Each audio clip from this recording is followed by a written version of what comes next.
At the start of the week, I, didn't really understand why Muslims fasted.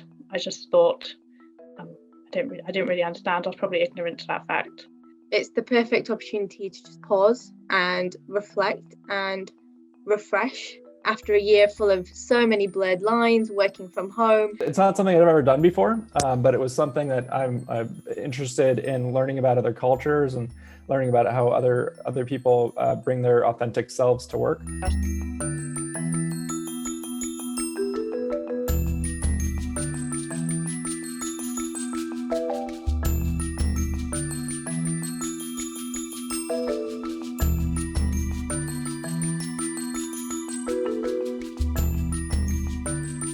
I was questioning, why has this come about in my life right now?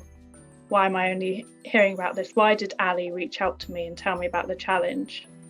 And Ali said to me, at the end of the week, you'll figure out the reason why. I did worry that I might be intruding by getting involved, but that's not the way I felt at all. In fact, the complete opposite, the welcome from the whole community, not just my immediate work community, my Muslim colleagues there, but in general has just been amazing. We thought it's the perfect opportunity to get all our colleagues to step into a Muslim's shoes and understand, like you're saying, why we fast. Given COVID, and I like to give myself a challenge, I thought I'm going to go for 5 days.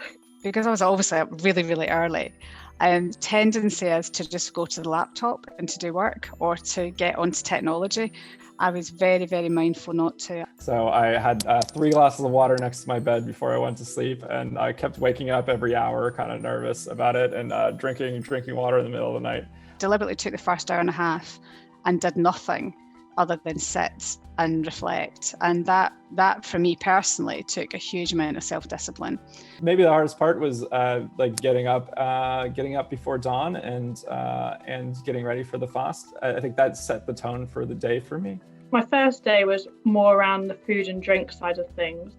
And Ali, my teacher throughout the week, taught me different things on different days. Not having water is really, really difficult.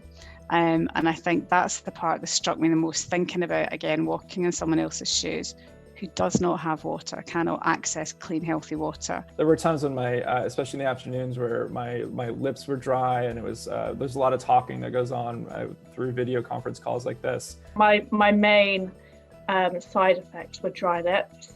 My lips were so dry. I was able to stay focused and stay intentional and realize why that was happening, and that I was a choice I was making, and be intentional about it. My hunger and my thirst right now will end.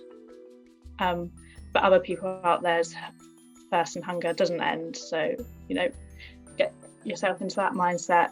I chose to do a sunset yoga class, maybe to keep that spirituality going during sunset. So I broke fast during that yoga class by gulping a bunch of water, and but it was able to use that time to be intentional too. I almost wasn't hungry by that point. And I would say, I was about 5 to 9, 10 to 9, so just a little bit behind you.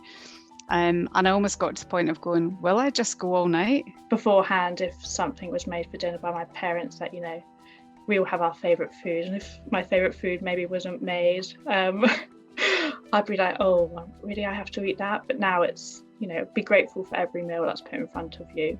Fried food is such a must in Ramadan. I've been trying to avoid it, but you can't escape it. This is that 1 month where you end up gaining weight rather than losing it. I'd had the tip from a colleague about the odd number, so I didn't have any dates, but I had 5 plums is what I brought back up with me. So I thought something nice and healthy and light, and juicy and tasty to break the fast. Me and my wife actually went out and ordered from a local Muslim restaurant that I think we had it was a lamb shake. I'm not sure. It was absolutely delicious though. And it tasted so much better after not eating all day. For me personally, from the fast, I've taken away a lot of lessons and maybe had a bit of a reality check as to what I need to focus and purpose more in my life.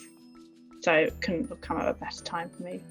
My Muslim colleagues were really proud of me for getting involved, and I found that really overwhelming, and actually it made me, even in my own team, I created connections with people that will now last in a way that we never had before. Hearing people's reflections and how they found the day, They often say they're inspired by the Muslim community, but we've all been so inspired by them. It's not only the holding back drinking water and food, it's also about the charity and the gratitude and the positive intentions that they're giving to others. I learned that it is that connection with God or the higher being, and it's that test that he has with yourself.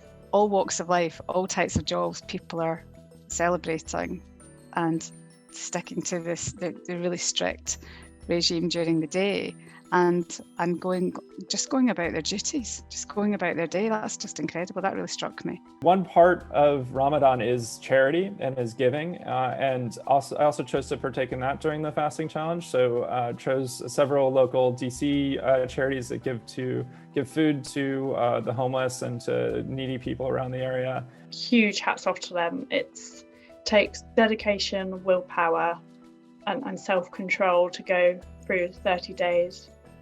No food, no drink, and all of the other parts of Ramadan too. Initiatives like this are the exact reason why Muslims and people generally can bring their whole selves to work and be themselves unapologetically and authentically. And even for myself, it makes you feel like genuinely like you belong and you can be who you are. A huge thank you, and Ramadan Kareem.